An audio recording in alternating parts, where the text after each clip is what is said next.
అందరికీ నమస్కారం. బేతాళ కథల ప్రపంచానికి స్వాగతం. ఇంకా ఆలస్యం చేయకుండా 3వ కథలోకి వెళ్దామా? అబ్బా విక్రమ్, ఎన్నిసార్లని పట్టుకుంటావు? నిన్ను పంపిన సన్యాసి కుయుక్తి తెలుసుకోలేక నా వెంట పడుతున్నావు. నువ్వా పట్టు వదలని విక్రమార్కుడవు. సరే, నువ్వు ఎలాగో మాట్లాడవు. ప్రయాణం సాఫీగా సాగడానికి నేనే నీకు ఇంకొక కథ చెబుతాను. ఉజ్జయిని నగరానికి సమీపంలో యశోధన్ అనే ఒక రాజు తన రాజ్యాన్ని న్యాయబద్ధంగా పాలించేవాడు. అతని ప్రవర్తన ఇంకా పాలనా శైలితో రాజ్య ప్రజల గౌరవాన్ని, నమ్మకాన్ని సంపాదించుకున్నాడు. ప్రజలందరి పట్ల చాలా దయ ఇంకా న్యాయంగా ఉండేవాడు.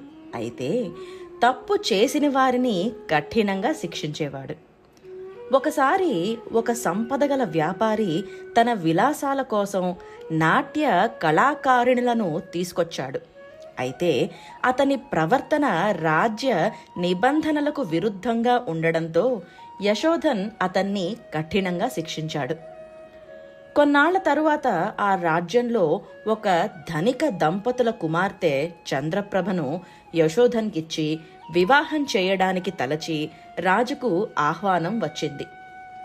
యశోధన్ కార్యభారం వల్ల వెళ్లలేకపోయినా తన దర్బారీలను పంపి ఆ యువతి అతనికి అలాగే రాజ్యానికి రాణిగా అన్ని విధాలా అర్హురాలా కాదా అని తెలుసుకోమని ఆజ్ఞాపించాడు. దర్బారీలు వెళ్లి చంద్రప్రభను చూసి చాలా సంతోషించారు. ఆమె తమ రాజ్యానికి రాణి కావడానికి అన్ని విధాల అర్హురాలని నిర్ణయించుకుని తమ రాజ్యానికి బయలుదేరారు. తిరుగు ప్రయాణ దారిలో యశోధన్చే కఠిన శిక్ష పొందిన వ్యాపారి గుర్తున్నాడా? అతను ఆ దర్బారీలను కలిసి, రాజు కనుక చంద్రప్రభను వివాహం చేసుకుంటే రాజ్య కర్తవ్యాన్ని పక్కతోవ పట్టిస్తాడు, అందువల్ల ఈ వివాహం జరిగితే రాజ్యానికి ముప్పని ఆ దర్బారీలను తన కుతంత్రంతో నమ్మించాడు. రాజ్యానికి తిరిగి వచ్చిన దర్బారీలు, చంద్రప్రభ ఈ రాజ్యానికి రాణిగా అర్హురాలు కాదు అని యశోధన్కి చెప్పగా రాజు ఆ వివాహ ప్రయత్నాన్ని రద్దు చేసుకున్నాడు. కొంతకాలం తరువాత చంద్రప్రభకు సేనాధిపతి రవివర్మతో వివాహం నిశ్చయం అవుతుంది. వారిద్దరూ ఒకరినొకరు ఇష్టపడి క్రమంగా వారి మధ్యలో ప్రేమ బలపడుతుంది.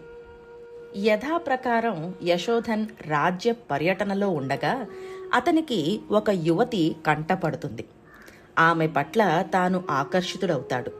వెంటనే తన మంత్రిగణాన్ని ఇంకా సేనాధిపతిని పిలిచి ఆ యువతి గురించి కనుక్కుని ఆమెకు వివాహ ఆహ్వానం పంపమని ఆదేశిస్తాడు. రాజుగారి ఆజ్ఞ సేనాధిపతి రవివర్మకు పెద్ద పరీక్షగా మారింది. ఆ యువతి మరెవరో కాదు, చంద్రప్రభ. రవివర్మ అటు తన ప్రేమకు ఇటు రాజు పట్ల విధేయతకు మధ్య తేల్చుకోలేక చాలా సతమతమయ్యి చివరికి తన ప్రేమను త్యాగం చేయడానికి నిర్ణయించుకుని చంద్రప్రభతో జరిగిన తన నిశ్చితార్థం రద్దు చేసుకున్నాడు. రాజుగారికి తాను చూసిన యువతి వివాహానికి సిద్ధమని వార్త అందగా రాజ్యం అంతా వివాహ సన్నాహాలతో మారుమ్రోగింది. వివాహం రోజున రాజ్యం అంతా హడావిడిగా సందడిగా ఉన్నది. ఆ సమయంలో దర్బారీలు సేనాధిపతి రవివర్మను సన్మానించమని రాజుకు ఓ చిన్న సలహా పడేశారు. యశోధన్కు తన వివాహంలో సేనాధిపతికి సన్మానం ఎందుకు అని అనుమానంతో ఆ దర్బారీలను నిలదీశాడు. అప్పుడు అసలు విషయం తెలిసింది.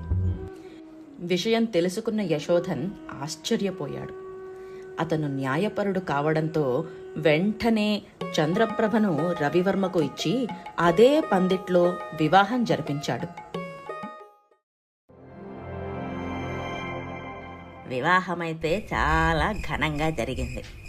ఇంతకీ నువ్వు చెప్పు రాజా, రాజు యశోధన్ చేసిన త్యాగము గొప్పదా, సేనాధిపతి రవివర్మ త్యాగమా?